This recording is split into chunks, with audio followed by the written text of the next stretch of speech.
Eita, danou-se! Eu vou falar sobre imunologia, mas o que eu vou falar sobre imunologia? Nada, né? Quanto mais eu estudo, eu aprendo sobre essa área aí da biologia, mais eu descubro que eu tô na ponta da ponta da ponta do iceberg. Então, vamos lá, né? Vou fazer um vídeo assim explicando algumas generalidades do sistema imune, realmente tipo aspectos básicos, introdutórios. E então a proposta é me manter na superfície mesmo, mas ainda assim vai ser muita informação, porque isso é a superfície do sistema imune, né? O sistema imune é muito complexo. Eu gosto de pensar no sistema imunológico como aquela bagunça organizada, né? Tem algumas pessoas que, tipo assim, você chega no quarto da pessoa e tá tudo. Parece que tá tudo desorganizado, você vê uma bagunça, mas a pessoa sabe onde tá com cada coisa. E eu acho que isso pra mim é um pouco sistema imune, sabe? Vendo de fora parece uma bagunça, uma doidice, mas é um sistema muito organizado, né? Para si mesmo, enfim, para sua finalidade, tá? Então vamos lá, tá? Não, é sério, tipo, eu nunca na vida, assim, eu gosto também de estudar história, né? Nunca vi um exército tão, não só poderoso, mas acho que principalmente bem formulado mesmo, né? Eu não entendo muito, assim, de exército e forças armadas e tal. Mas normalmente a gente gosta de comparar o sistema imune a um exército, né? Seria o exército biológico aí, que a gente carrega para nos defender contra infecções, contra danos teciduais, cânceres, enfim. Então, pensando de forma, assim, comparativa, né? Eu acho que é muito louco, maluco. Mas aí depois em outros vídeos eu vou tentando aprofundar mais, que eu mesma preciso mergulhar mais, assim, né? Nesse oceano profundo, tá? Também estudar o sistema imune me faz pensar naquela frase do filme, não, da série Dark, né? Que aquilo que a gente sabe é uma gota, mas o que existe é um oceano, né? E então esse vídeo aqui vai ser assim, uma molécula da gota, velho. Tá? Então vamos lá. A imunologia estuda o sistema imunológico e a resposta dele, né, consequentemente, aos patógenos e aos tecidos danificados e o papel desse sistema na doença, tá? Então, o sistema imune vai, primeiramente, prevenir o nosso corpo contra infecções, então, contra a entrada e invasão de patógenos biológicos, né? Bem como vai erradicar as infecções já estabelecidas, beleza? Então, vai eliminar os micróbios que já conseguiram invadir, adentrar aí, né, os nossos tecidos, a nossa circulação. Então, o sistema imune tem como funções a defesa contra infecções, seja de forma preventiva ou de forma combativa, tá? Preventiva no caso de uma infecção ainda não estabelecida e combativa, obviamente, né, no caso de uma infecção já instaurada. Defesa contra tumores, tá? Reconhece e responde a transplantes de tecido e proteínas introduzidas recentemente. Então, isso configura, inclusive, um dos grandes desafios e barreiras aí nos transplantes, né, de órgãos, enfim, de tecidos, nas transfusões sanguíneas, inclusive, né, a gente sabe que porque a gente já tem muito conhecimento, assim, da transfusão sanguínea, então já é um procedimento bem mais seguro do que alguns transplantes de órgão mesmo, né, que podem causar aí uma resposta imunológica bem agressiva, uma rejeição no indivíduo. Mas em relação a transfusões sanguíneas, né, a gente já sabe mais ou menos de forma mais precisa, né, como manipular e como realizar isso sem, enfim, causar uma resposta imunológica, né, no organismo. E aí, só relembrando um pouquinho, né, da questão, vamos dizer que da imunologia eritrocitária, a gente tem que os eritrócitos, as hemácias, são nossas células sanguíneas vermelhas que vão transportar gases pelo organismo, principalmente oxigênio, né? As hemácias, elas têm na superfície da sua célula umas proteínazinhas. Só que, detalhe interessantíssimo e importantíssimo também, né, em alguns casos. Essas proteínas que a gente tem, né, A, B, e no caso dos indivíduos que não tem, a gente chama, né, de O, elas ficam numa hastezinha. Então, quem é O, quem tem sangue O, vai ter só a haste, sem a proteína, né, porque a haste, ela meio que é o suporte, tá, o apoio onde a proteína se fixa. E aí, o indivíduo que tem a haste e tem a proteína A vai ser A. O indivíduo que tem a haste e tem a proteína B vai ser B. E o indivíduo que tem hastes com proteína A e hastes com proteína B vão ser os indivíduos AB. Então, é assim que a gente classifica, né, a nossa tipagem sanguínea no sistema ABO. Obviamente, ainda tem outros sistemas, né, tem o MN, tem o Rhesus, né, o RH, positivo, negativo, tal. E aí, a gente conhecendo esses mecanismos, a gente consegue fazer transfusões sanguíneas de forma segura, sem induzir uma resposta imunológica no indivíduo que vai receber o sangue. Por quê? Uma pessoa que não tem a proteínazinha, tem a haste, mas não tem a proteínazinha, quem é essa pessoa? É a pessoa que tem tipo sanguíneo O, que recebe sangue de alguém que tem a hemácia com a proteína A. Essa proteína A, ela vai ser um antígeno, ela vai ser uma molécula antigênica para o indivíduo O. Então, isso vai, se ele recebe sangue de uma pessoa que tem essa proteína, ela vai ser reconhecida como antígeno no corpo dele e vai começar uma resposta imunológica, né, contra essas hemácias, tá? Então, por isso que a gente fala, né, quem tem sangue AB pode receber de todo mundo, porque pode receber de quem tem proteína A, porque eu já tenho a A, eu sou AB, eu já tenho a A, então o A pra mim não é antígeno, entendeu? Eu não reconheço aquilo como antígeno, já tenho. Eu já tenho a B, então também não reconheço B como antígeno. Então eu posso receber sangue de quem tem A, de quem tem B, de quem tem A e B e de quem não tem proteína nenhuma, não vai mudar nada. Agora, quem é O, por exemplo, só pode receber de O. Porque se receber de alguém que tem alguma proteínazinha, seja A, seja B, seja A e B, aí vai ter a resposta. Então, assim, tô dando um exemplo, né, pra ilustrar um pouco do que a gente vai conversar aqui no sistema imune, essa coisa do reconhecimento, né, um antígeno e tal. E a tipagem, né, sanguínea, ela tá diretamente ligada à genética, né, do indivíduo. Então, se o seu genezinho determinar lá que você vai produzir, expressar proteína A na superfície da sua hemácia, você vai ter a proteína A, né? Mas se não expressar, se não tiver o genezinho para expressar nem proteína A, nem proteína B, não vai ter a proteínazinha ali na superfície. Beleza? Tem ainda aquele efeito Mumbai, né, que eu acho muito interessante, por isso que eu mencionei a haste. Mas eu não vou entrar nisso porque não é o objetivo do vídeo, tá? Mas aí vamos lá, vamos falar. Sim, eu tava falando das funções do sistema imune, né? Eu já entrei aqui em eu tava aqui seguindo uma linha de raciocínio, assim, como se fosse um tronco de uma árvore, entrei num galho. E aí agora vamos voltar. Queria só botar aqui pra umas anotações pra me dar um suporte.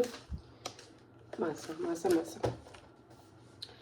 Então, falamos das funções do sistema imune, defesa contra infecções, defesa contra tumores, reconhecimento, né, de tecidos transplantados, proteínas introduzidas recentemente e resposta, né, possível resposta a esses transplantes, a essas introduções, né, o que configura a barreira aos transplantes, as transfusões sanguíneas, a terapia gênica, tá? O sistema imune ainda pode prejudicar as células e ocasionar inflamação patológica, mas isso mais pra frente, né? Mas a gente vê que em alguns casos o sistema imunológico ele pode ser prejudicial, né, pro organismo, paradoxalmente, né? Ok. Tava tentando, tipo, proteger a gente, mas aí causou um mal. Às vezes acontece, inclusive, na vida relacional, não é? Beleza.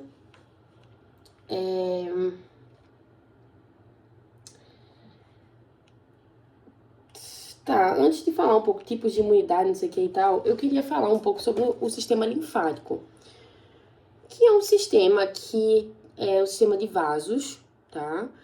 Que também tá atrelado à filtração e à defesa, né? Nos seres humanos. Então vamos lá. O que é o sistema linfático, né? Primeiro pensa no sistema circulatório. Então, o sistema cardiovascular, composto pelo coração, pelos vasos sanguíneos. Então, artérias, arteríolas, capilares, vênulas e veias, beleza? E aí, nos vasos sanguíneos circula o quê? O plasma, não é? As células sanguíneas, então, hemácias, leucócitos e plaquetas, né? E o plasma e suas moléculas dissolvidas ali, né? Gases, proteínas, beleza? E aí, esse plasma, né, ele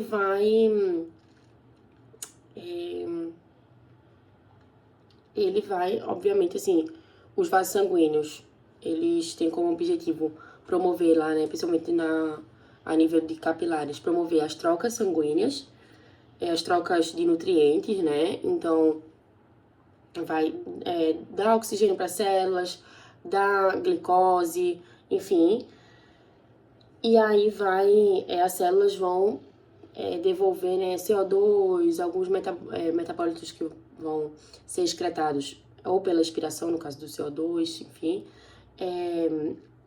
ou no caso dos rins, né, ser excretados pelos rins, na urina e tal.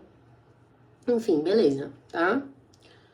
Aí, o que acontece? Esse líquido circulante, né, do sistema circulatório, ou seja, o sangue, quando vão ocorrer as trocas entre os tecidos, né, entre os vasos sanguíneos e os tecidos, tem um fluidozinho que tem uma parte do plasma que extravasa para o fluido intersticial, que é aquele fluidozinho entre as células, tá?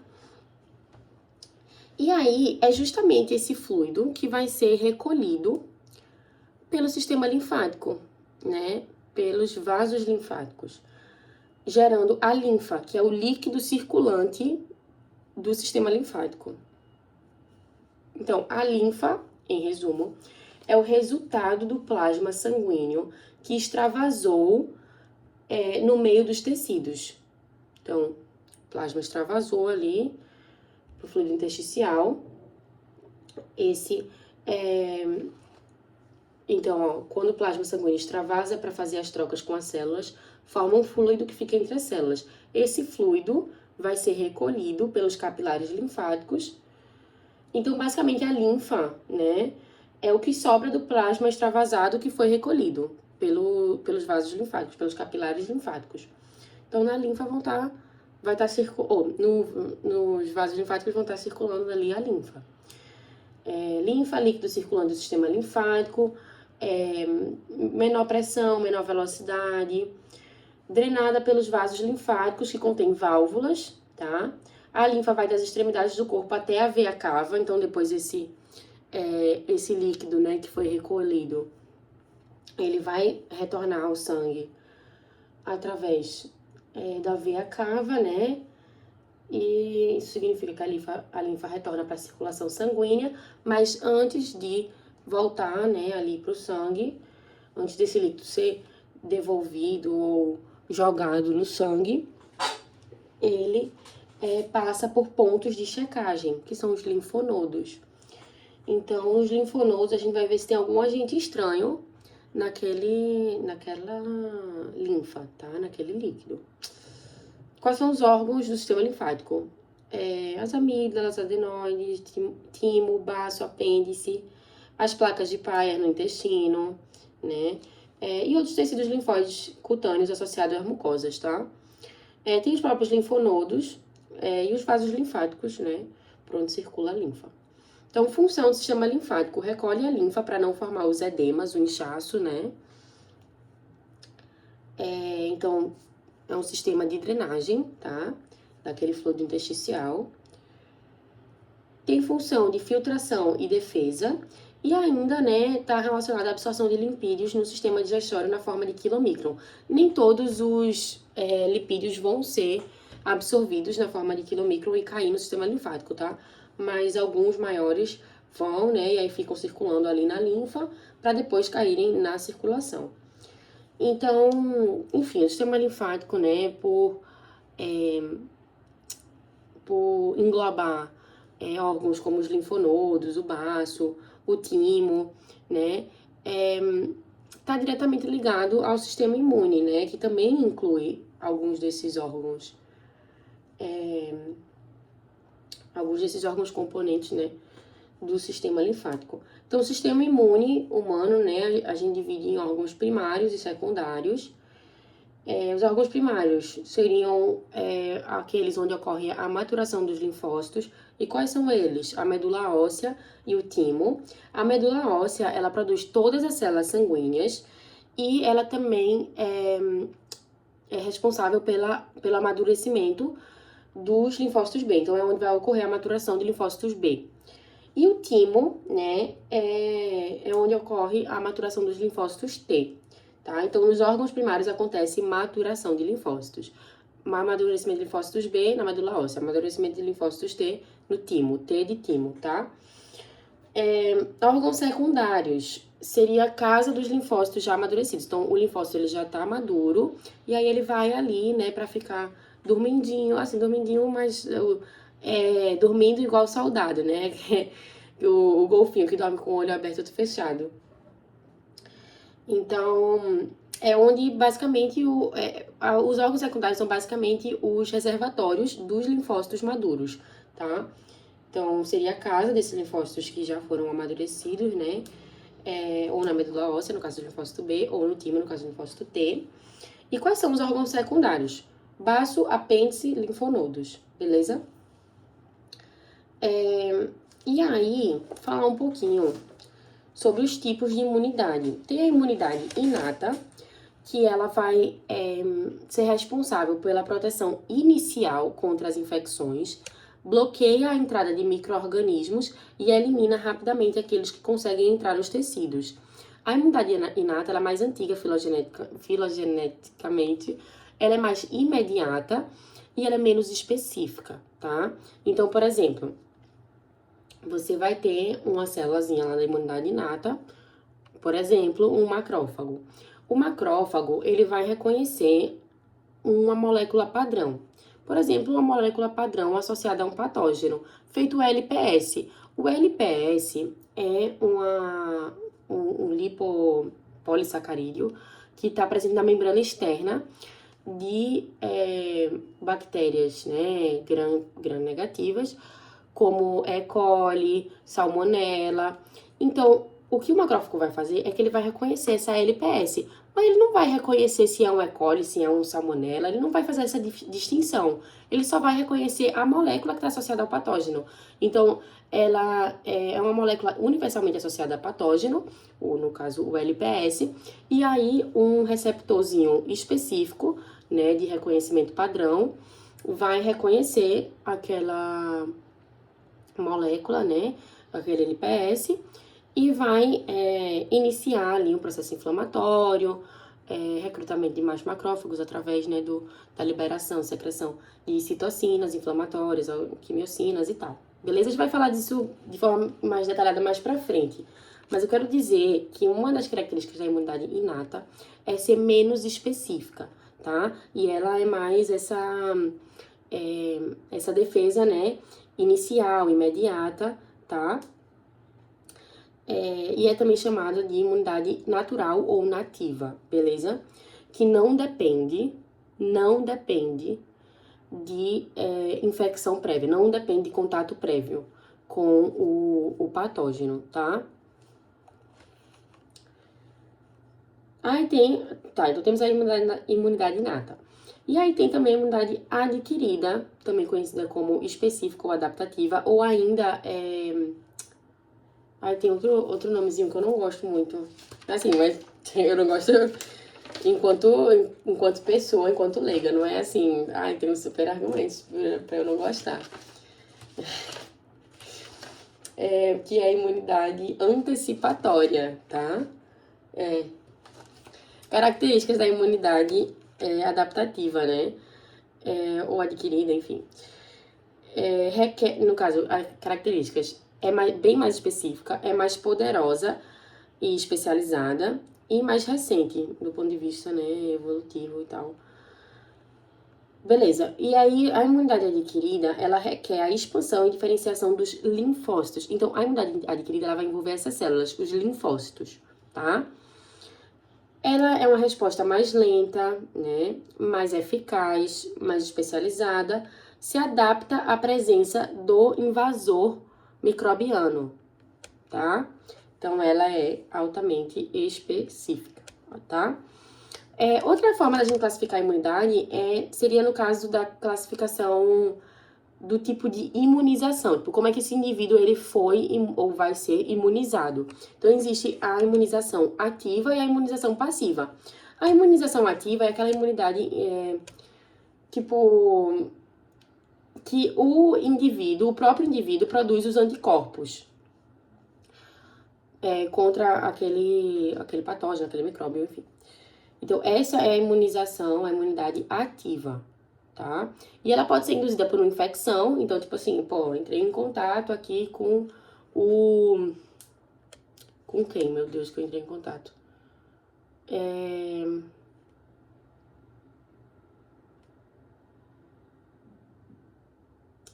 Nossa, não tô conseguindo pensar em nada.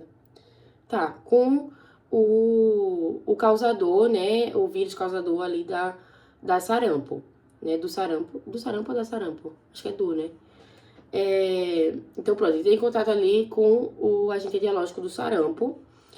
E aí, o meu sistema imune vai começar, né, a combater aquele patógeno e produzir, né, as imunoglobulinas, os anticorpos, tá? Então, isso é a imunização ativa. É a imunidade induzida pela infecção, pelo contato ali com aquele patógeno. E sou eu mesma que vou responder e, consequentemente, sintetizar os anticorpos que vão, né,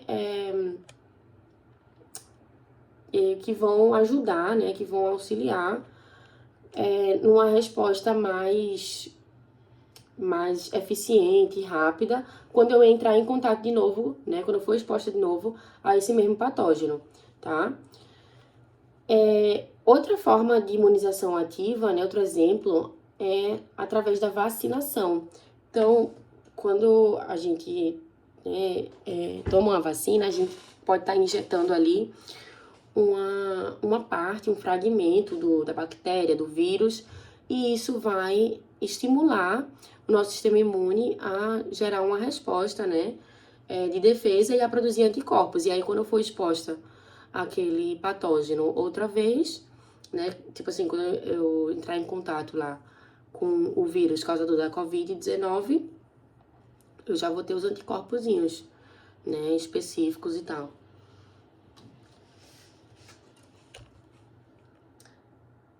Então, essa é a imunização ativa, tá? Tem ainda a imunidade passiva, que seria a imunidade que é dada ao indivíduo. Então, eu não produzi os anticorpos, eu apenas recebi eles. Por exemplo, na amamentação, né, em que o leite materno contém ali algumas imunoglobulinas que são passadas, né, para o bebê na hora que ele tá lá succionando, né, a mama e ingerindo o leite materno, beleza? Então, a imunidade passiva é a imunidade dada ao indivíduo pela transferência de imunoglobulinas ou ainda de linfócitos, né, de outro indivíduo. E aí tem a imunidade passiva natural, que consiste justamente, né, na amamentação. E ainda tem a imunidade passiva artificial, que é, por exemplo, o uso de soro, né? Então, tipo assim, eita, fui picado por uma cobra e que liberou ali uma toxina, um veneno muito potente. Vou lá no serviço de saúde e aí toma um soro de cavalo que contém os anticorpos para combater, né, aquele antígeno, beleza? Para inativar aquele antígeno, enfim, se ligar a ele. Então, é isso. A imunidade passiva, ela é aquela que é dada ao indivíduo, né? Então, você doa as imunoglobulinas, os linfócitos,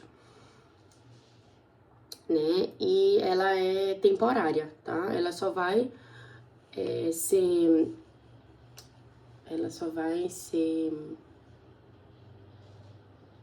Ai, não sei, eu tô ficando meio distraída. Mas, enfim, acho que deu pra entender. Tipo, só enquanto aqueles anticorpos tiverem circulantes, né, no indivíduo imunizado passivamente, que a pessoa vai conseguir responder contra aquela infecção, aquele antígeno e tal. Então, por isso que é uma imunidade temporária, transitória, ok? Aí vamos falar um pouco mais, né, da imunidade inata, depois da imunidade adquirida. A imunidade inata, ela apresenta duas linhas, tá? A primeira linha seriam as barreiras naturais do organismo que impedem, né, a entrada e a invasão de micro-organismos, tá? Então, exemplo, a pele, né, as barreiras epiteliais, células antibióticos naturais presentes nos epitélios, inclusive, né, na lágrima você tem, né, a lisozima, que seria um antibiótico natural, que vai conferir essa defesa inicial, inata da primeira linha. Na saliva, tá? O próprio ácido estomacal, né, considerado uma proteção importante aí, né, que impede, né, bloqueia a entrada dos micro-organismos, tá? E aí tem a imunidade inata na segunda linha. A segunda linha da imunidade inata, no caso. Que representa o ataque dos patógenos que penetraram no epitélio e entraram nos tecidos ou na circulação. E eles vão ser atacados pelas células da imunidade inata, pelos fagócitos, tá? Como macrófagos, neutrófilos, tá? As células dendríticas, células NK, natural killer, tá? Beleza. A imunidade inata fornece a defesa inicial contra infecções e estimula as respostas da imunidade adquirida, tá? As células da imunidade inata contêm receptores padrão, tá? São os PRRs, né? Receptores de reconhecimento padrão, que vão identificar, que vão reconhecer PAMPs e DUMPs, tá? PAMP é o padrão molecular associado a patógeno, exemplo, que eu já tinha comentado, LPS, tá? Ou RNA viral, né, de dupla fita, flagelina, enfim, são moléculas exclusivas dos micro-organismos e universalmente associadas a eles, né? Então, o PAMP é a molécula associada ao invasor. E o DUMP é a molécula associada ao estrago. Então, o DUMP é o padrão molecular associado a dano. Exemplos de moléculas associadas a dano. ATP, ácido úrico, DNA extracelular, tá? Então, são moléculas que normalmente estão dentro da célula, mas que quando você tem algum dano tecidual, por algum motivo, né, seja um trauma, seja um patógeno que está causando dano, destruição, rompimento celular tecidual, você tem essas moléculas que normalmente são intracelulares, que são liberadas para o meio extracelular. Então, não é normal eu ter um DNA ali, um ATP ali circulando livremente no sangue, tá? Fora da célula, não é? Então, o sistema imune, né, a imunidade inata, vai reconhecer essa molécula, né? Isso vai ativar um receptor de reconhecimento padrão para DUMP e gerar ali uma resposta, tá? Então, as células inatas, elas não são específicas para o antígeno, mas sim para PAMPs e DUMPs, e essas células inatas vão liberar citocinas, né? que vão propiciar aí a resposta inflamatória, que é importante para recrutar mais células da imunidade inata e da imunidade adquirida. Inclusive, a imunidade adquirida, ela garante, né, uma expansão e um refinamento dessa resposta inflamatória, tá? E já a gente vai ver como. Então, vamos falar um pouco, né, da imunidade adquirida. A imunidade adquirida, ela representa a terceira linha da resposta imune. E ela é formada pelos linfócitos e os produtos dos linfócitos. O maior exemplo, né, as imunoglobulinas, ou anticorpos. E aí, a imunidade adquirida, ela é classificada em humoral e celular. Então, ela é dividida em resposta humoral, que está associada aos linfócitos B e à memória imunológica, de forma assim, mais, tipo,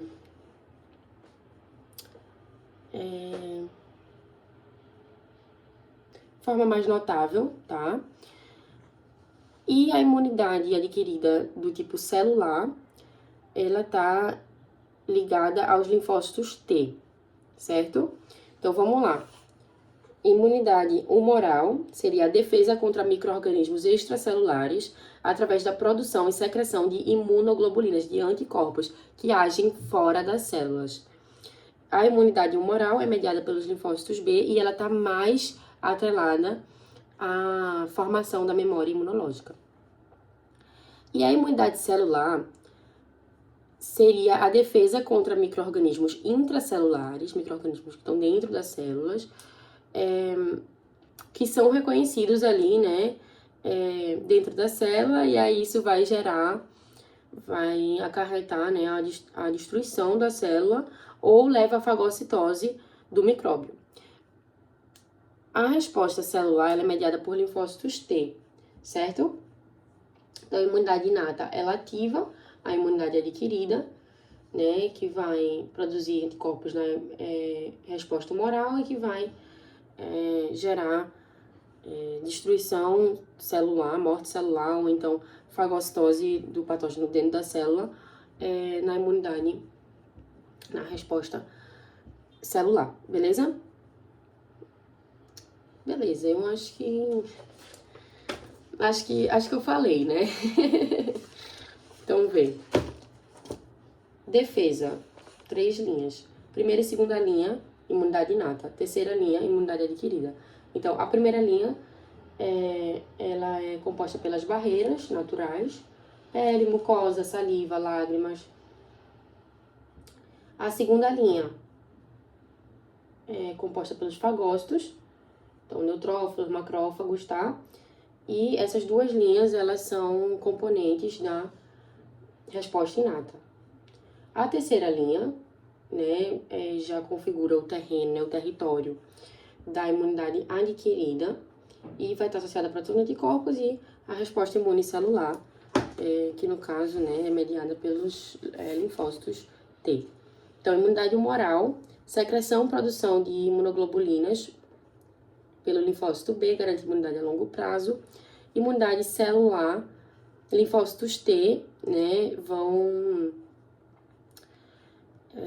causar ali respostas celulares. Por exemplo, o linfócito T CD8 ataca células, né, e mata a célula infectada ou cancerígena, né.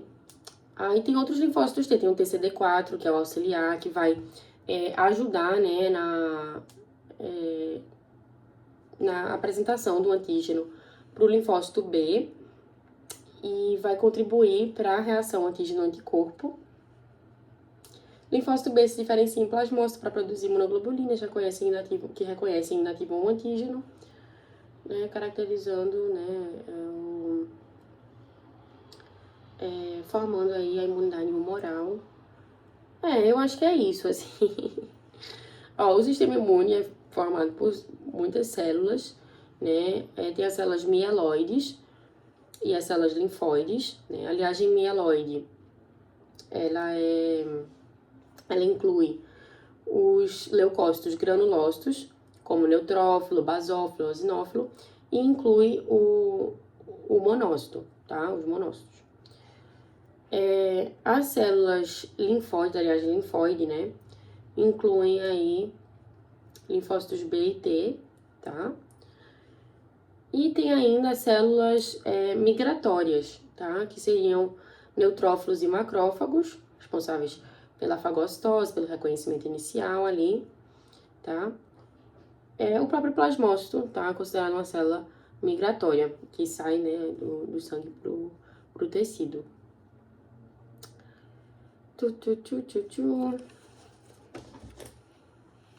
Então, essa resposta adquirida, ela vai, evidentemente, ocorrer se houver rompimento, né, da primeira e segunda linha. E aí, né, os linfócitos. Linfócitos são tipos de leucócito, né, são classificados como leucócitos agranulócitos, que vão ter receptores específicos para antígenos diversos.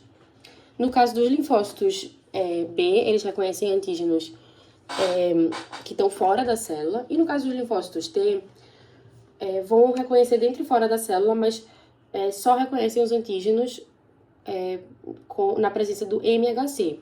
E aí tem o MHC tipo 1 e o tipo 2. O tipo 1... Eita, não me lembro. Tem um MHC, são dois tipos de MHC, 1 e 2. Um deles vai estar fora da célula e um deles vai estar dentro da célula. O que está dentro da célula, a grande maioria das células do nosso corpo possuem essa molécula, que seria a molécula de histocompatibilidade, sei lá, um negócio assim. Que o MHC é um acrônimo para isso. Aí, e tem um outro MHC que está fora da célula, que aí ele vai estar presente nas células apresentadoras de antígeno. As mais conhecidas ou potentes são as células dendríticas, que vão, então, capturar os antígenos e expor esses antígenos aos linfócitos, tá? Então, as células apresentadoras de antígenos, as APC, elas estão presentes nas portas de entrada comuns dos organismos. Então, na pele, no trato gastrointestinal, enfim. Aí, órgãos linfóides geradores, né?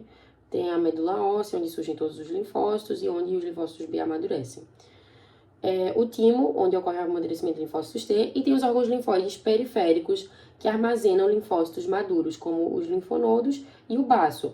Os órgãos linfóides periféricos, eles estão organizados anatomicamente de uma forma que vai permitir que as APC, as células apresentadoras de antígeno, concentrem os antígenos nesses órgãos, tá? Para gerar uma resposta linfocitária, tá? Para os linfócitos responderem, ok? Aí, tá, vamos relembrar, temos os PAMPs e os DAMPs. O PAMP está associado ao invasor, é o padrão molecular associado a patógeno, e o DAMP está associado ao estrago, é o padrão molecular associado a dano. E aí, as células da imunidade inata, tá, vão reconhecer PAMPs e DAMPs.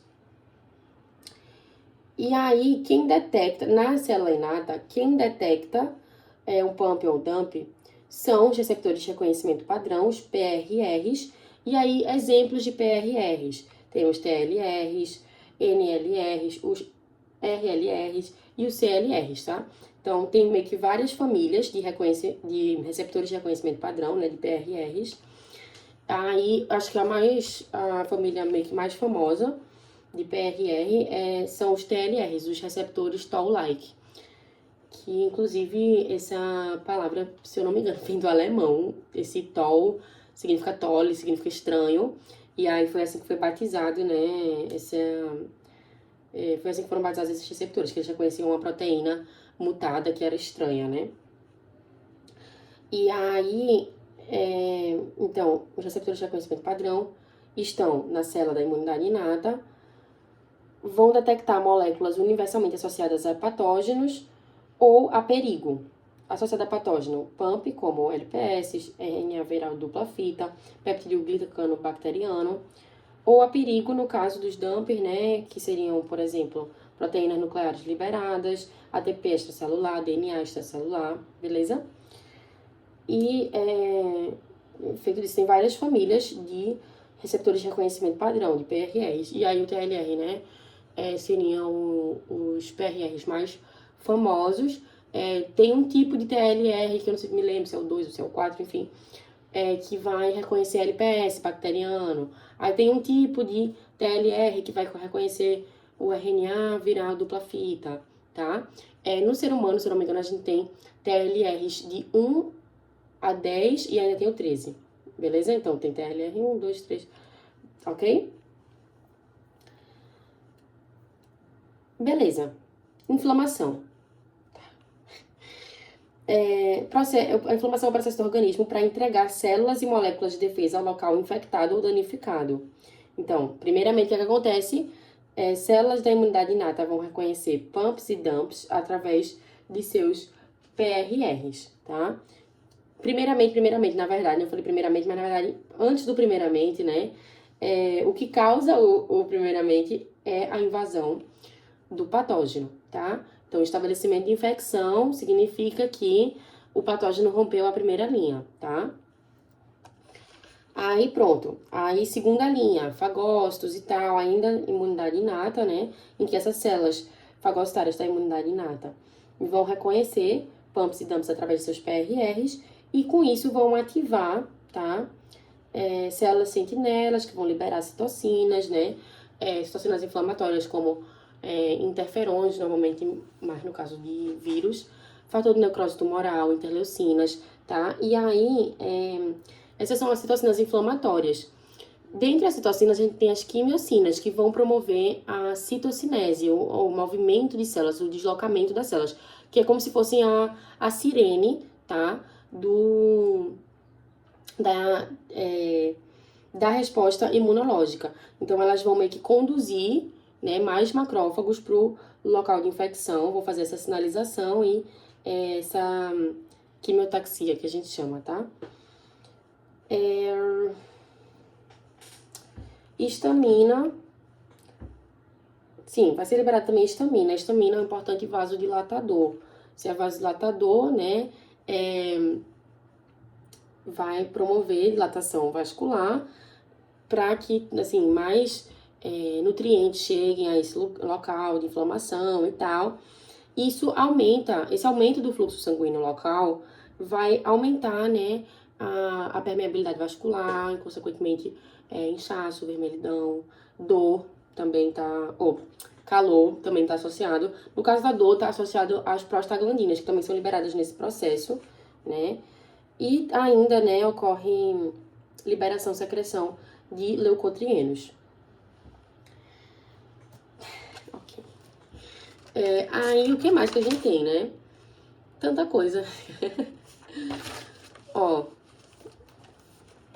tem umas coisas aqui da febre já mais avançadas, mas que eu... Febre é importante para combater a infecção. Eu não queria falar de febre nesse vídeo, mas eu acho que nessa aula tiveram algumas coisas importantes. Não, depois eu vejo. Qualquer coisa eu retomo em um outro vídeo. Mas, ó, falar um pouquinho dos patógenos, né? A gente sabe que nem toda doença é causada por um micro-organismo e tal, né? Um vírus, um fungo, uma bactéria. Mas, falando de processos infecciosos, né? A gente vai falar de patógenos, né? Como organismos que cumprem o seu imperativo biológico para viver e procriar. E o ser humano, né? É um ambiente rico em nutrientes, é quentinho, né? Então tá aquecido lá, mantendo uma temperatura corporal em faixas constantes. Então, o hospedeiro humano, ele é super agradável, ele é super atrativo para os micro-organismos, né? Porque nós carregamos, tá? Um nicho extremamente desejável. E aí, presta atenção nesse dado, nessa informação. Nós, seres humanos, temos cerca de 10 a 13 células nossas, humanas. E 10 a 14 células de micróbios. A gente é mais micróbio do que célula nossa. E aí, assim, esse tipo de coisa a gente vai estudando e a gente vai vendo que a gente não é especial, tá? Se tirasse todas essas 10, 14 células de micróbio, tchau. Tchau pra você, pro seu corpite, pra sua saúde, tá? E aí, dentre essas células microbianas, né, a gente vai ter fungos, bactérias, protozoários, que constituem a flora normal do organismo, podem estar ali como comensais ou até como mutualistas, tá? Muitas bactérias intestinais, por exemplo, são de extrema importância, de extrema relevância para a nossa saúde, para saciedade, para digestão normal, né? E, enfim, normalmente essa microbiota, ela tá limitada a certas áreas do corpo, principalmente pele, boca, intestino grosso e vagina, tá? Mas, assim, uma microbiota pode ser encontrada em outros sítios anatômicos, mas existem alguns sítios anatômicos que a gente considera estéreis, porque não foram identificados micro-organismos nele, né? E se os micro-organismos que estão lá no nosso intestino passarem para esses sítios estéreis, né? Isso pode gerar uma infecção. Por exemplo, tipo, se as bactérias da flora intestinal, no caso de uma perfuração intestinal, migrarem para o peritônio, você vai ter um quadro, né? Muito provavelmente vai desenvolver um quadro de peritonite, tá? Então, tem sítios anatômicos no nosso corpo que a gente considera estéreis, mas é uma informação relativamente controversa, porque pode ser que haja uma quantidade de micro-organismos ali, mas indetectável, né? Uma quantidade indetectável e tal. Mas, enfim, beleza? Patógenos primários podem causar doença na maioria das pessoas sadias. Em geral, são distintos daqueles da flora normal, rompem barreiras, sobrevivem em ambientes inóspitos, induzem respostas específicas no hospedeiro que contribuirão para a sobrevivência e para a multiplicação do patógeno. Um patógeno de sucesso, né? Ele vai colonizar o hospedeiro, localizando ali um nicho nutricional compatível, né? No corpo do hospedeiro, como se fosse assim um local-alvo para o seu desenvolvimento. Vai evitar, subverter ou escapar das respostas imunes, inatas e adaptativas do hospedeiro. Um exemplo clássico, né, de um organismo altamente eficiente nessa fuga da resposta imune é o Mycobacterium... Mycobacterium nada, perdão, é o Treponema pallidum, causador da sífilis, tá? Tava pensando em tuberculose, né? E pronto, no Mycobacterium tuberculosis. Pronto, o patógeno de sucesso replica usando recursos do hospedeiro, vai ter ali o objetivo de sair e de se disseminar para outros hospedeiros, tá? E a evolução humana, ela sempre consistiu, né, então, nessa corrida armamentista entre o organismo e o hospedeiro.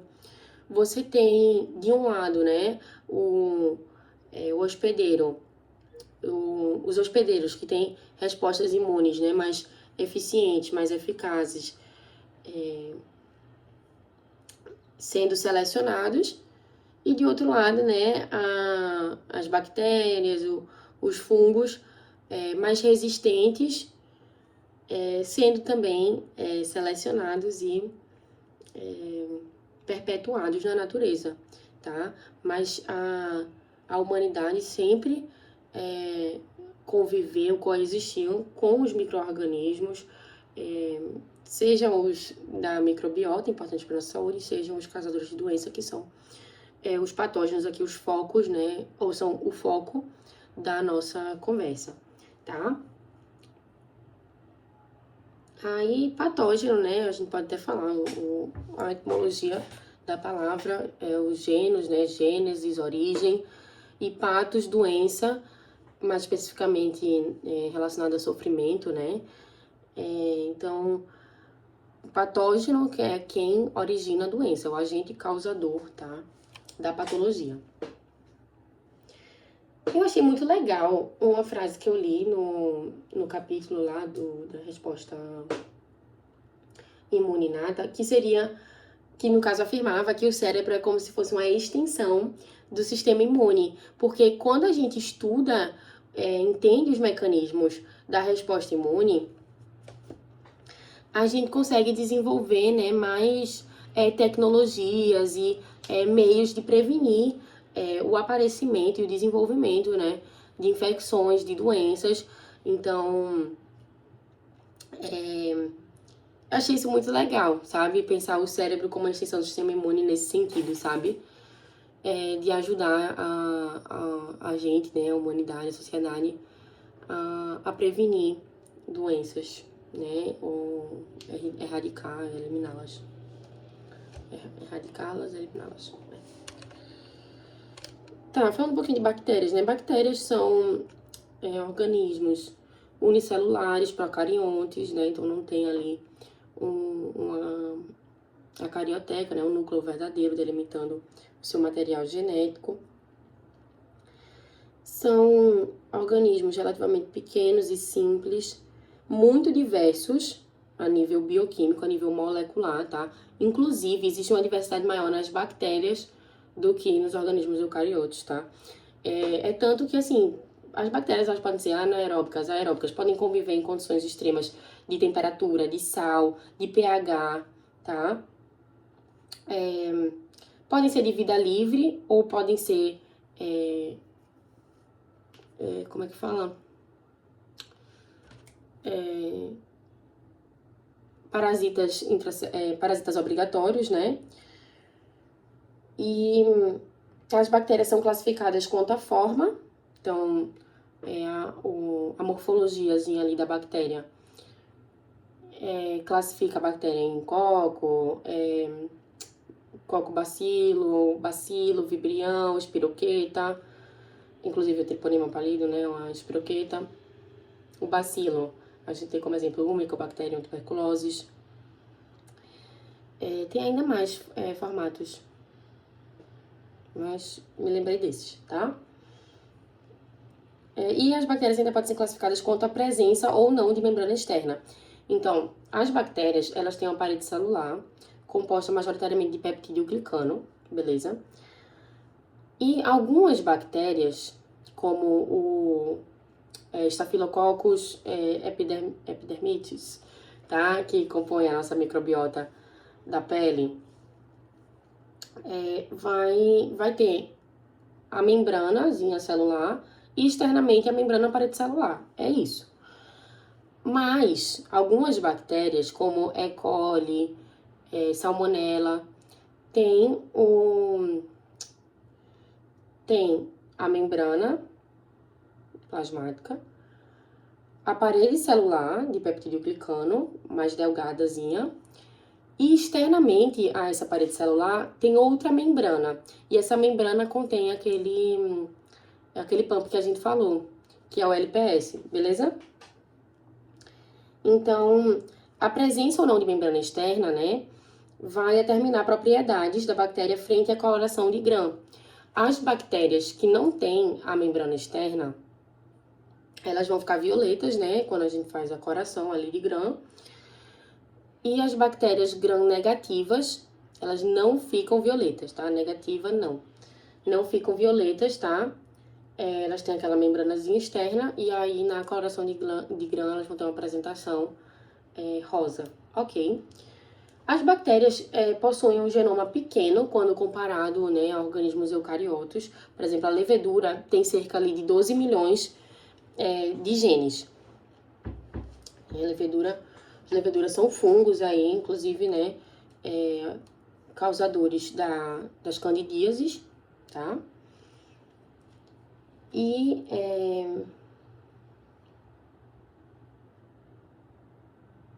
deixa eu ver.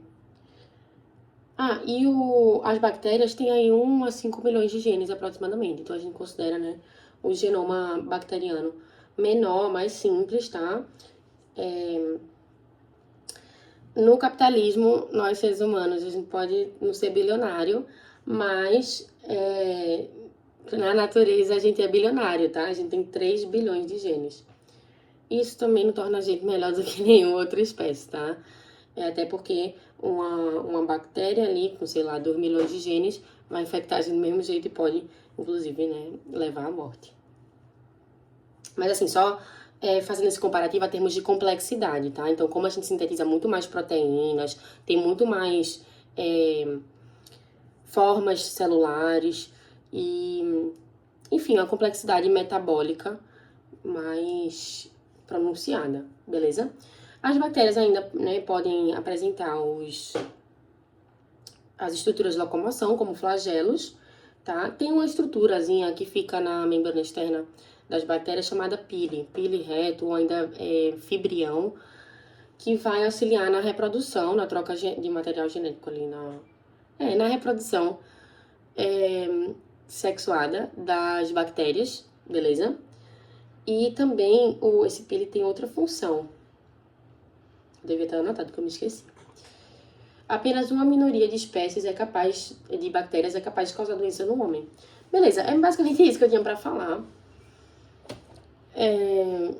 Fazer meio que essa introdução ao sistema imune, falamos ali dos órgãos e células da imunidade, classificamos a imunidade em inata e adaptativa e trouxe algumas generalidades, né, e alguns termos base pra gente dar continuidade nos próximos vídeos.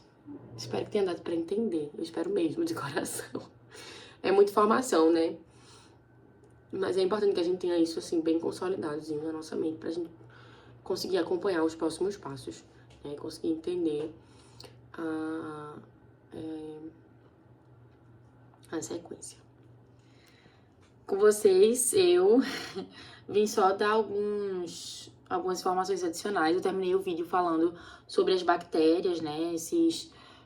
Algumas bactérias são agentes infecciosos, ou seja, causam doenças em nós, seres humanos, e em outros animais. E então as bactérias, né, são importantes patógenos e são causadores de doenças importantes, extremamente conhecidas e de alta prevalência, como a tuberculose, a sífilis, a hanseníase, né? Dentre outras doenças causadas por bactérias, como a leptospirose, a peste bubônica, a salmonelose ou simplesmente salmonela, né? Nós temos pneumonia, botulismo, tétano, cólera, tá?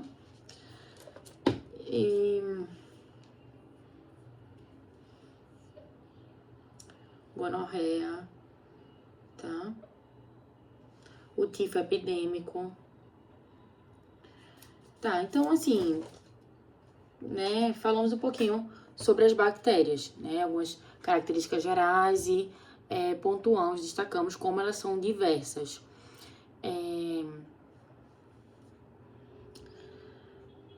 Beleza. Aí agora só, tipo, comentando um pouquinho sobre outros patógenos, né? Existem os fungos, tá? Que são organismos eucariontes, pluri- ou unicelulares, né? A maioria das espécies é pluricelular, mas existem alguns fungos unicelulares aí bem importantes. Inclusive, né, uma grande parte dos agentes causadores das micoses. Então, dentre os fungos, a gente tem as leveduras unicelulares. Tem também os fungos filamentosos, né? E uma boa parte também dos fungos apresentam dimorfismo. Ou seja, eles conseguem mudar de forma, tá? Passar da forma leveduriforme para forma filamentosa. Exemplos, né? O Histoplasma capsulatum, causador da histoplasmose, é um fungo termodimórfico. Então, em temperaturas baixas, né, em temperatura ambiente, por exemplo, ele está na forma filamentosa, então é assim que você encontra o histoplasma no solo, enfim. E quando ele invade, né, o organismo humano, ele passa para a forma leveduriforme. Então, a temperatura corporal, 37 graus, ele vai assumir essa forma. Então, esse dimorfismo também é importante aí para a infecção. Outros exemplos de fungos termodimórficos, a gente pode mencionar o Sporotrix schenck, né, causa da esporotricose, o Paracoccidioides brasiliensis, alguma coisa assim, o Paracoccidioides, alguma coisa que eu me esqueci. Eu me esqueci o nomezinho o termo específico do gênero, né? O que dá nome à espécie. E aí, enfim, mas o causador da paracoccidioidomicose, né? É também um fungo termodimórfico. Beleza? Então, além dos fungos, temos os protozoários. Os protozoários são também organismos eucariontes, mas são todos unicelulares e tem um ciclo de vida mais complexo e que normalmente envolve mais formas do que os fungos, tá? Então, o ciclo de vida dos protozoários normalmente, né, frequentemente inclui variadas formas e mais de um hospedeiro. Nem todos os protozoários, né? Por exemplo, o Toxoplasma gondii é considerado um protozoário de ciclo monoxênico, embora possa, e tem como seu hospedeiro, né? Não seria definitivo, seria o hospedeiro completo, não. O seu hospedeiro completo, onde acontece, né? Todo o ciclo de vida desse micro-organismo, né? O gato, mas o Toxoplasma gondii a gente sabe que pode também infectar seres humanos e outros animais. Mas a gente seria, né, hospedeiros intermediários aí, ou incompletos, porque o Toxoplasma gondii em nós, seres humanos, só se reproduz de maneira sexuada. Mas enfim, apenas detalhezinhos, uma coisa ou outra aí pra você, né? Pra mencionar um pouquinho, né, desses outros patógenos, os fungos, protozoários. E tem ainda os vírus, né? Os vírus interessantíssimos, porque são organismos, são partículas, vamos dizer assim, que contém, né, um material genético DNA ou RNA, tá? Podendo esse DNA estar em uma fita simples ou dupla, ou podendo esse RNA, né, em casos de vírus de RNA, podendo também ou estar na forma simples ou ser de fita dupla, beleza? Então, o vírus, ele vai conter um material genético aí, é um ser altamente simples, né, porque não é uma célula, né, e por isso muitos autores não consideram os vírus um ser vivo, porque de acordo com a teoria celular, né, para ser vida tem que ter célula, e o vírus, né, não apresenta célula. Na verdade, ele consiste nessa estrutura com material genéticozinho, que pode ser ou DNA ou RNA, como se fosse um capsídeo, né? Como se fosse, não, é um capsídeo que é como se fosse uma camadinha de proteínas envolvendo esse material genético. O vírus, ele não tem metabolismo próprio, além dele não ter célula, né? Outro argumento que fundamenta, né, essa afirmativa, essa máxima de que o vírus não é ser vivo, é que o vírus não tem metabolismo próprio. Ele precisa da maquinaria da célula hospedeira para conseguir se replicar, para conseguir sintetizar suas proteínas. E o genoma dos vírus é extremamente simples, bem pequenininho. Eu acho que o do HIV mesmo tem 9 genes só. Então, assim, compara os 9 genes, né, com os 5 milhões das bactérias, com os 12 bilhões da gente, né? Bem interessante. E aí, esse material genético fica empacotado por um envelope proteico.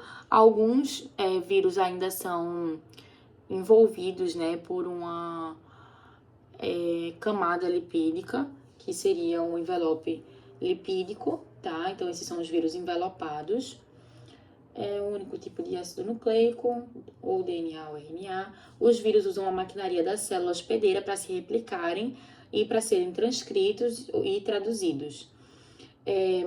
Aí, né, quando você tem ali muito vírus dentro daquela célula já, né, muito vírus replicado e tal, muitas proteínas virais já sintetizadas, ocorre a lise da célula hospedeira, isso libera a progênie viral, né, meio que aqueles novos vírus formados, liberando eles ali naquele conteúdo para que eles consigam, não é para aqui, né, mas fazendo com que, né, tendo como consequência a invasão, né, de novas células por esses vírus. Os vírus são considerados parasitas intracelulares obrigatórios, né, então para eles terem o seu material genético aí lido, né, replicado, transcrito, traduzido, eles precisam de uma célula, né?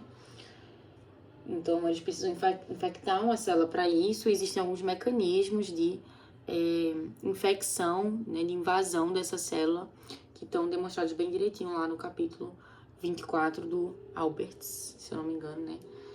Em que ele vai abordar a imunidade inata. E, enfim, beleza? Mas tem a questão de formação de vesícula, enfim, são vários e diferentes mecanismos, ok? O capsídeo envolve o genoma viral. O conjunto do capsídeo com o genoma viral forma o núcleo capsídeo. Se o capsídeo for envolvido por outra membrana, a gente tem um envelope lipídico, né? A gente tem um vírus envelopado, tá?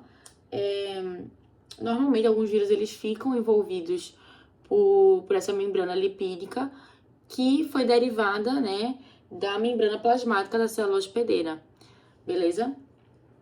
Então, é mais ou menos isso, assim, obviamente tem muito mais coisas que eu gostaria de falar, de trazer, mas isso é mais ou menos o que eu anotei. Eu posso até ver algumas coisas aqui mais detalhadas nas minhas anotações antigas, mas, assim, isso de verdade é o que eu anotei desse capítulo, que eu achei ótimo, que eu tava lendo, mas ele fala sobre muito mais outras coisas, tá? Mas deixa eu ver aqui se eu tenho mais alguma coisa a agregar, porque vai acabar ficando meio repetitivo. Mas, ó, só pra gente dar uma relembrada, né? Lembra lá dos reinos taxonômicos, né? Monera, protista, fungi, animalia e plantae, ou vegetal. E aí o reino Monera, né, sendo aí o reino das bactérias e engloba as eubactérias, as arqueobactérias e as cianobactérias. São seres procariontes, unicelulares, podem ser heterotróficos ou autotróficos, dependendo da espécie. Os autotróficos, né, realizam quimiossíntese.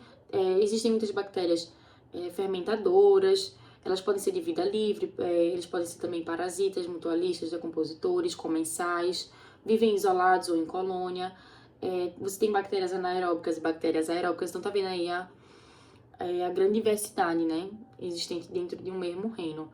Mas o que elas têm, assim, em comum, que a gente tem que guardar no nosso coração, é o fato de elas serem seres procariontes, né, organismos procariontes.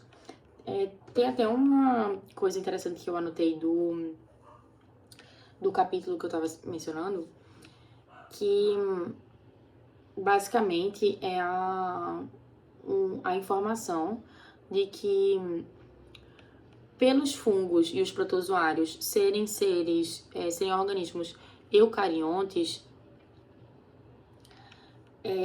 as medicações, os fármacos para derrotar, para combater, né, para eliminar esses organismos vão ser muito mais agressivos para a gente, né?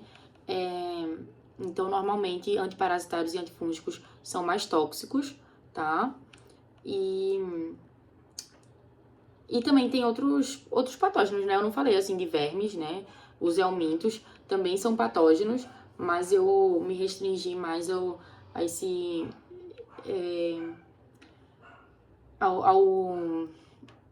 mundo mais da microbiologia, né? Embora existam os fungos pluricelulares e tal, né?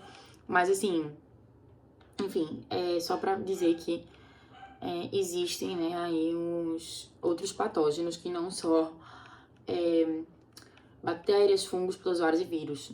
Temos os vermes, temos os prions, tá? E aí, pronto, voltando aqui para as bactérias, né? Bactérias possuem parede celular, uma parede celular constituída por peptídeo glicano. A gente comentou que elas podem ser classificadas, né, de acordo com a sua forma, né? O seu aspecto morfológico. Então, os cocos, aí tem os bacilos, os vibriões, espiroqueta, cocobacilo, enfim. E elas ainda podem ser classificadas pelas propriedades frente à coloração de Gram, né?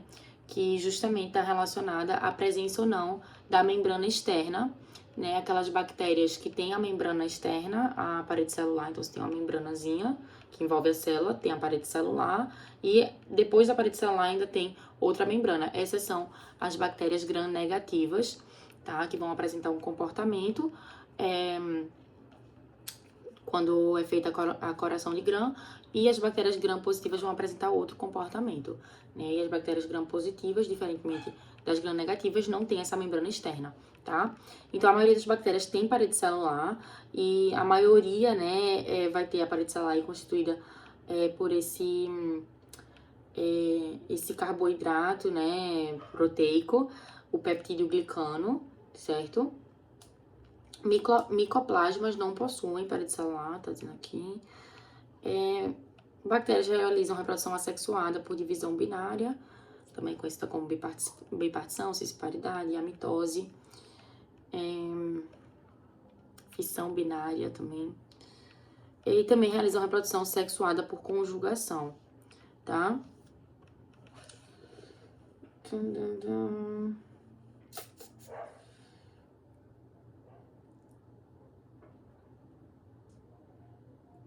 Tem os streptococos, estafilococos,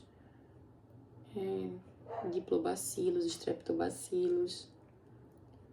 Pronto, aí, tipo assim, dando mais detalhes, cianobactérias, né, são encontradas em ambientes aquáticos, úmidos e ou extremamente frios, ou ainda nos líquens, né, que é uma associação entre fungos e algas, né, lembrando que essas cianobactérias, elas não são consideradas algas, elas são bactérias, mas elas são também chamadas de algas azuis, tá?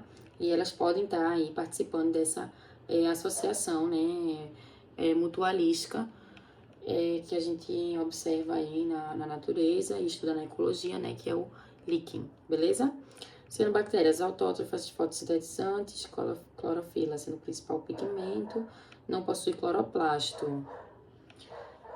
As arqueobactérias têm a parede celular constituída de polissacarídeos, apenas proteínas, são extremófilas, vivem em condições extremas, por exemplo, de muito sal, ou então em temperaturas extremas, né? Eubactérias, né, são as bactérias verdadeiras, né? Geralmente a gente usa esse prefixo eu, nesse sentido, né, de algo verdadeiro.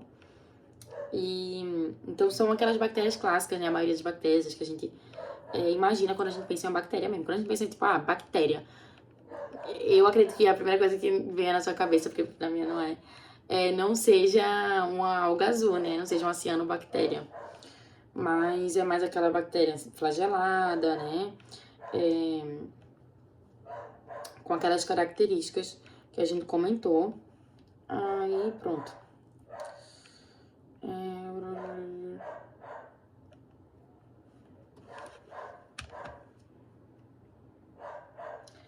Velho. Ainda detalhando um pouco mais do reino protista, né? Os protozoários, eles apresentam uma classificação geral quanto à sua estrutura de locomoção, tá? Que é uma classificação mais utilizada ou vista em ensino médio, né? Quando a gente estuda aí os protozoários, a gente observa os filos dos principais protozoários, pelo menos daqueles causadores de doença em humanos, né? Então, por isso, relevantes aí para nossa prática clínica, enfim, e por isso aí essa relevância clínica e tal. A gente tem o sarcomastigóforas, né, que vão incluir ali amebas, vão incluir os mastigóforas, que são aqueles protozoários flagelados, como o Toxoplasma gondii, né,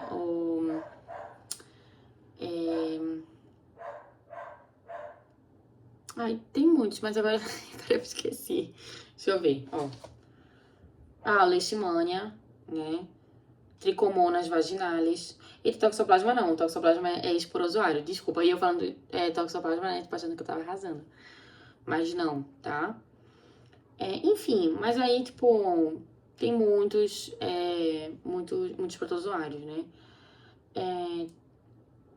E esses organismos, né, são organismos eucariontes, unicelulares, heterótrofos, que podem ser de vida livre ou parasitas, tá?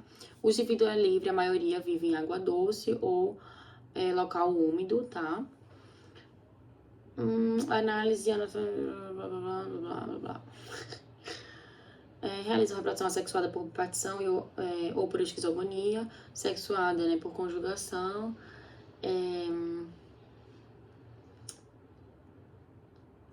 Tá, aí dos protozoários flagelados a gente tem a leishmania, Trypanosoma cruzi, o Trypanosoma brucei, né, que é o causador da doença do sono, a Trypanosomiase americana, Trichomonas vaginalis,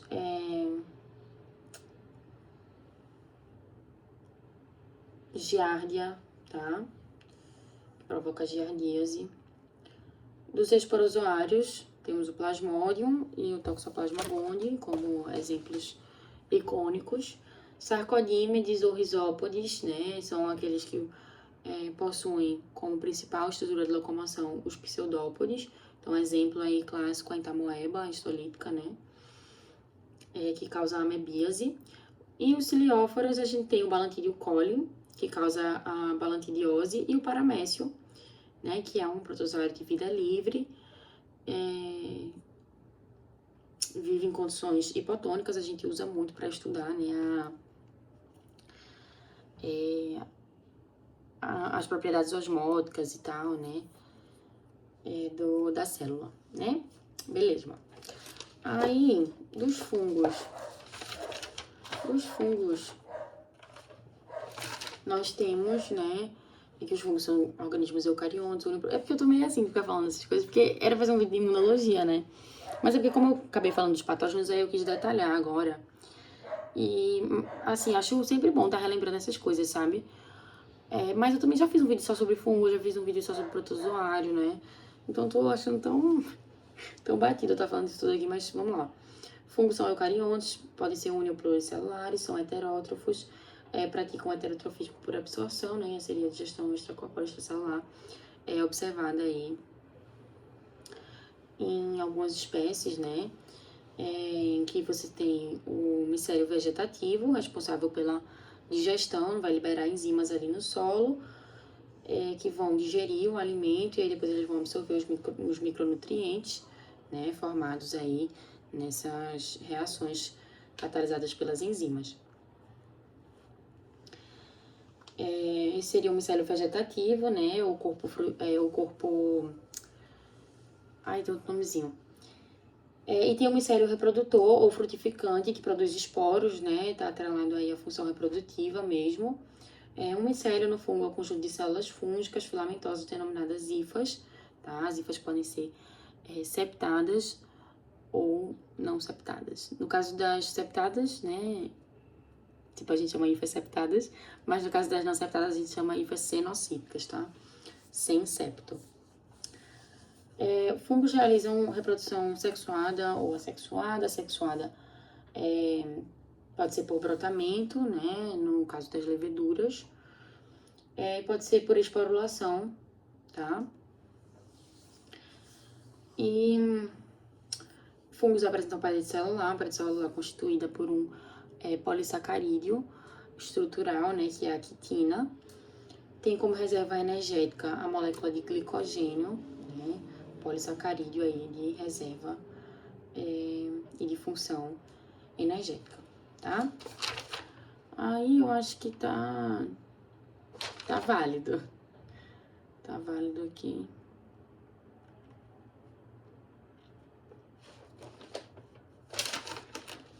Pronto, aí os vírus, para dar mais algumas informações, né? Não apresentam célula, nem organelas, nem metabolismo próprio. São parasitas intracelulares obrigatórios, formados por DNA ou RNA, tá? Uma das duas moléculas de ácido nucleico. Exemplos, né, de vírus de DNA, temos o adenovírus, tem o parvovírus, eu acho que é também. Poxvírus, que eu acho que é o maior vírus de todos, ele chega ao tamanho de algumas bactérias pequenas. E vírus de RNA, né, a gente tem o HIV, por exemplo, né, o vírus da imunodeficiência humana que causa a doença, né, a síndrome da imunodeficiência adquirida, a SIDA ou AIDS, né? Pronto, aí esse material genético, seja RNA, seja DNA, que o vírus tem, vai estar envolvido aí por algumas proteínas que constituem o capsídeo.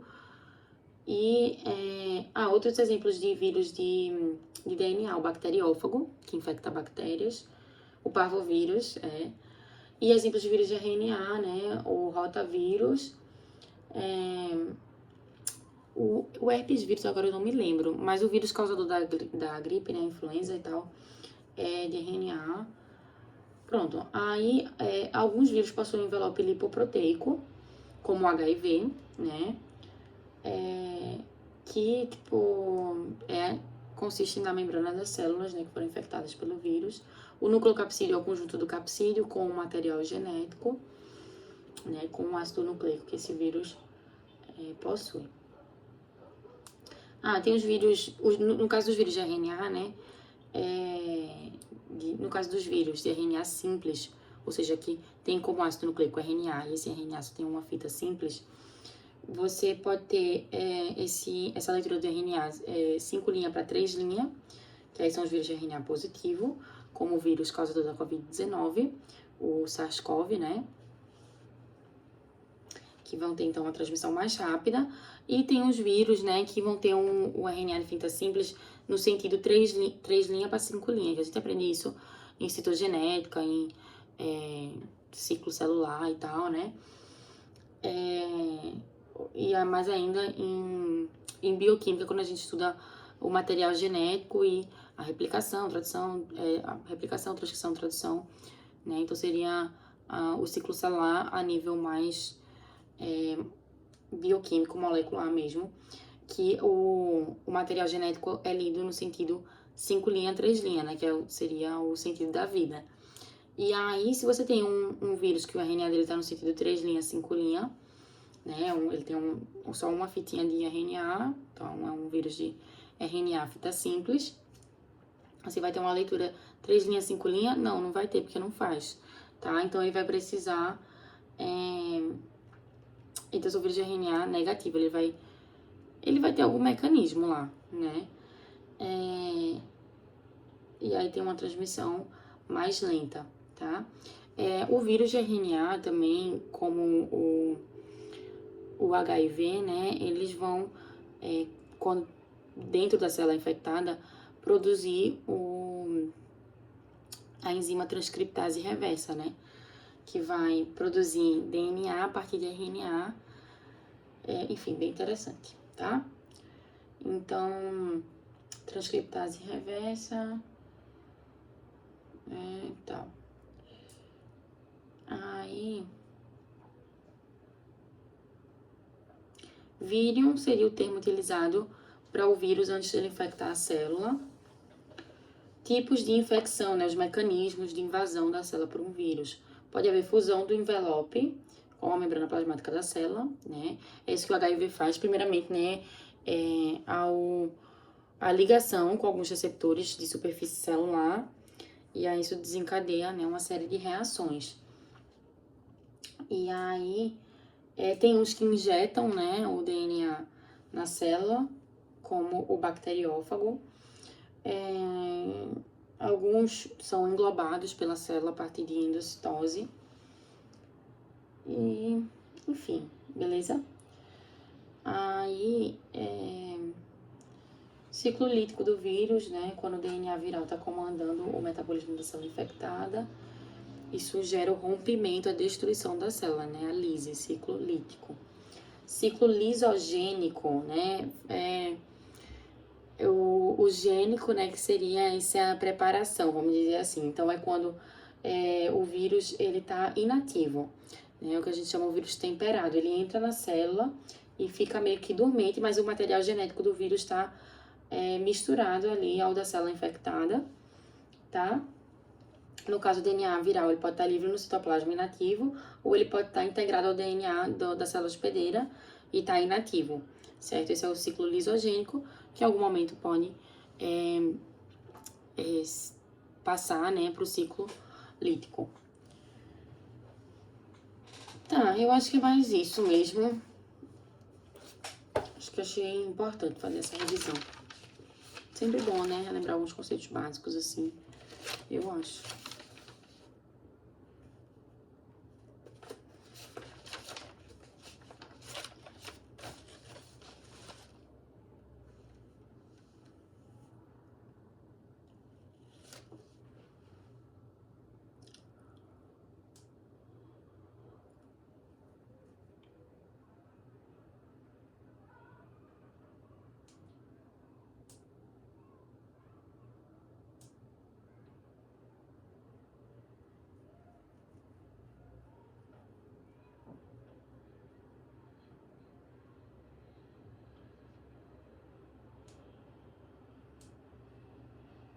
Ah.